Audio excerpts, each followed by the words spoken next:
নবজাতকের প্রস্রাব হলুদ হলুদ হওয়ার কিছু কারণ আছে। এর মধ্যে প্রথম কারণ হচ্ছে যদি বাচ্চার পানি শূন্যতা থাকে, পানি শূন্যতা থাকলে প্রস্রাব হলুদ হতে পারে। আবার নবজাতকের জন্ডিস থাকলে জন্ডিস থেকেও অনেক সময় বাচ্চার প্রস্রাব হলুদ হতে পারে।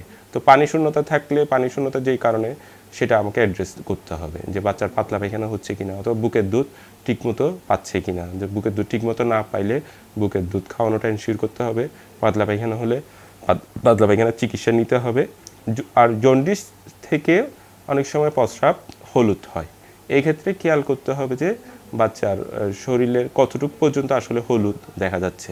ইউজুয়ালি দেখা যায় যে কি চোখ হলুদ, মুখ হলুদ, বুক হলুদ, এগুলো স্বাভাবিক জন্ডিস। কিন্তু আমরা বলি কি নাভির নিচে হলুদ হয়ে গেছে এবং সাথে বাচ্চার প্রস্রাব হলুদ হচ্ছে, হাতের তালু পায়ের তালু হলুদ হয়ে গেছে, সাথে বাচ্চার প্রস্রাব হলুদ হচ্ছে, তাইলে অবশ্যই আপনাকে চিকিৎসকের পরামর্শ নিতে হবে।